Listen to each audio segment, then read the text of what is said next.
Class letter writing part 1, letter writing part 1, यानी ये part 1 का लेटर राइटिंग है, यानी ये चैप्टर बड़ा है।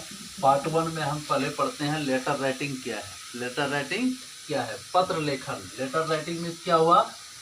पत्र लेखन। ये आपका चैप्टर है, क्लास 6 से यानी जूनियर क्लास से चलता है पत्र लेखन, लेटर राइटिंग। शॉर्ट में दिया रहता है, थोड़ा विशेष रूप से हम बता रहे हैं आप लोगों को।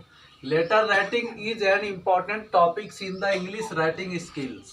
इंग्लिश जो आप राइटिंग करते हैं, इंग्लिश जो हम लोग लिखते हैं, तो लिखने का जो ये कौशल है, इंग्लिश लिखने का जो ये कौशल है, लेटर राइटिंग एक इम्पॉर्टेंट टॉपिक्स है, एक महत्वपूर्ण तथ्य है, एक टॉपिक्स है। There are 2 types of letter. Letter 2 प्रकार के होते हैं। लेटर राइटिंग कितने प्रकार के होते हैं? 2 प्रकार के पत्र लिखे जाते हैं इंग्लिश में। कुछ ध्यान दीजिए। पहला है फॉर्मल लेटर, जिसको औपचारिक पत्र बोलते हैं, और दूसरा है इनफॉर्मल लेटर, जिसको अनौपचारिक पत्र बोलते हैं। ठीक ना? फॉर्मल लेटर क्या है? A formal letter can be written for various reasons. Various मतलब विभिन्न, रीजन्स मतलब कारण, फॉर डिफरेंट पर्पसेस, यानी विभिन्न उद्देश्य के लिए ना, अलग अलग कारणों में, वेरियस रीजन्स मतलब अनेक कारण होते हैं फॉर्मल लेटर लिखने का। फॉर्मल लेटर लिखने का फॉर्मल लेटर लिखने के अनेकों कारण हो सकते हैं और अनेक उद्देश्य हो सकते हैं, पर्पस हो सकते हैं, कुछ भी पर्पस हो सकता है। आपका पर्पस क्या है फॉर्मल लेटर लिखने का? अनेक इसका वेरियस पर्पसेस है, डिफरेंट पर्पस है, और वेरियस रीजन्स है, विभिन्न कारण है। दूसरा इनफॉर्मल लेटर क्या है? An informal letter is not an official letter. Informal letter एक ऑफिशियल लेटर नहीं होता है, कार्यालय संबंधी पत्र नहीं होता है। It is written to one's friend, या किसी दोस्त को लिखा जाता है, फैमिली किसी परिवार को लिखा जाता है, और रिलेटिव्स या कोई सगे संबंधियों को लिखा जाता है। That's all right. अब है ये फॉर्मल लेटर्स क्या है, इनफॉर्मल लेटर क्या है, ये बता दिए। आप चलते हैं प्रहलाद जी, ध्यान दीजिए यहाँ। Types of formal letter, types of formal letter. Formal letter के भेद। फॉर्मल लेटर्स कितने प्रकार के होते हैं? देखो, फॉर्मल लेटर औपचारिक पत्र कितना प्रकार का होता है? देखिए, पहला होता है letter to the editor. Editor मतलब होता है संपादक। एडिटर में क्या होता है? संपादक। संपादक का पत्र, संपादक को लिखे जाने वाले पत्र। एडिटर किसको बोलते हैं? कोई न्यूज़पेपर का जो एडिटर होता है, संपादक होता है। दूसरा है लेटर टू द गवर्नमेंट, सरकार को लिखा जाने वाला पत्र। लेटर टू द गवर्नमेंट, सरकार को लिखा जाने वाला पत्र, गवर्नमेंट को लिखे जाने वाले पत्र।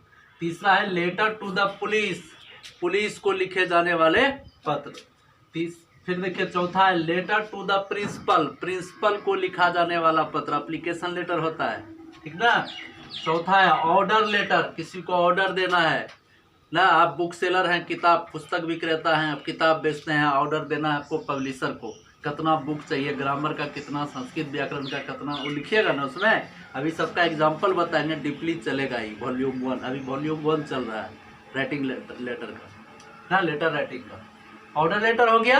नेक्स्ट है कंप्लेंट लेटर, शिकायत पत्र। कंप्लेंट लेटर, शिकायत पत्र। आगे है इंक्वायरी लेटर्स, पूछताछ के लिए पत्र, इंक्वायरी करना है, किसी के बारे में पूछताछ करना है। आगे है बिजनेस लेटर, व्यवसाय संबंधी पत्र, बिजनेस लेटर हो गया। आगे है application letter for job, job के लिए आवेदन पत्र, जॉब के लिए आवेदन पत्र। फिर है letter to the bank manager, bank manager को लिखे जाने वाले पत्र, बैंक मैनेजर को लिखे जाने वाले पत्र। फिर है इनविटेशन लेटर, निमंत्रण पत्र, बर्थडे है ना, मैरिज डे है, कोई डे है, आपको उसमें इनविटेशन लेटर देना है अपने फ्रेंड को या किसी को ना। रेजिग्नेशन लेटर, रेजिग्नेशन लेटर क्या हुआ अंकुश?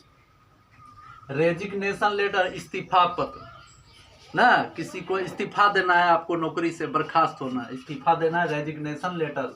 आगे है लीव एप्लीकेशन, छुट्टी के लिए आवेदन पत्र, छुट्टी के लिए आवेदन पत्र।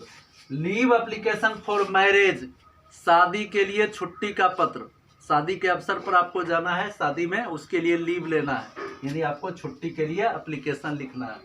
फिर है leave application for maternity, leave application for maternity मतलब क्या होता है, देखिए बहुत सारा अर्थ है इसका हिंदी में। मैटरनिटी मतलब होता है मातृत्व। क्या होता है? मातृत्व। मातृत्व बुझा? क्या बुझा? मातृत्व सुलभता, यानी माँ अगर कुशल नहीं है, माँ का स्वास्थ्य डाउन है, उसके लिए भी आप पत्र लिख सकते हैं ना, कोई दिक्कत? इस तरह से ये फॉर्मल लेटर्स का टाइप देखो कितने हैं, 1 2 3 4 5 6 7 8 9 10 11 12 13 14 15, कितना हो गया? अब इसका एग्जाम्पल भी 15 गो लेटर लिखा के दिखाएंगे, तब समझ में आएगा कौन कौन लेटर क्या है, सब लिखाएंगे इसको, ठीक ना। आगे है format of formal letter. Formal letter का जो फॉर्मेशन होता है, फॉर्मेट होता है, उसको जो लिखते हैं ना, तो वो किस तरह से लिखते हैं, कैसे लिखते हैं, उसका फॉर्मेट क्या है, कैसे उसका फॉर्मेट करते हैं, कैसे उसका संरचना करते हैं, कैसे उसको तैयार करते हैं, ठीक ना। तो इसके लिए रूल नंबर 1 है, a formal letter strictly follows the prescribed format for writing a formal letter. यानी फॉर्मल लेटर जो लिखते हैं इसको स्ट्रिक्टली लिखना चाहिए, मतलब ठीक से लिखना चाहिए, और निर्देशित फॉर्मेट होना चाहिए, उसमें सही सही वर्ड होना चाहिए। दूसरा है use of colonial words. Colonial words का यूज करना चाहिए। कॉलोनियल वर्ड्स होता है बोल चाल वाला शब्द। कॉलोनियल वर्ड्स मतलब बोल चाल वाला शब्द। एब्रीविएशंस मतलब होता है संक्षेप। फॉर्मल लेटर किसमें संक्षेप में लिखा जाना चाहिए। एंड स्लैंग लैंग्वेज, और लैंग्वेज खास होना चाहिए, खास भाषा का इसमें इस्तेमाल किया जाना चाहिए। Should be restricted while writing a formal letter, यानी फॉर्मल लेटर लिखने में ना खास भाषा, संक्षेप और बोलचाल वाले शब्दों को रेस्ट्रिक्टेड किया जाता है, माना इसे प्रतिबंधित किया जाता है। माना साधारण लिखना है, खास नहीं, उतना बढ़ा चढ़ा के नहीं, संक्षेप में ना, शॉर्ट में, ठीक ना। तीसरा नंबर रूल है a formal letter must be precise and to the point, यानी फॉर्मल लेटर ठीक से पॉइंट वाइज लिखना चाहिए, उसमें पॉइंट होना चाहिए, बिना पॉइंट का नहीं होना चाहिए, एक केंद्र बिंदु होना चाहिए। 4 नंबर है the subject line is very important in a formal letter. Formal letter में जो सब्जेक्ट लाइन होता है, यानी विषय वाला जो पंक्ति होता है, जो विषय लिखते हैं, क्या मुद्दा है आपका लेटर लिखने का, ये बहुत ही इम्पोर्टेंट होता है, बहुत ही महत्वपूर्ण होता है। कोई दिक्कत? अब हम अगले वॉल्यूम में बताएंगे लेटर राइटिंग का, how to write a formal letter. Formal letter को कैसे लिखा जाना चाहिए। ये वॉल्यूम 1 हो गया। That's all right, thank you.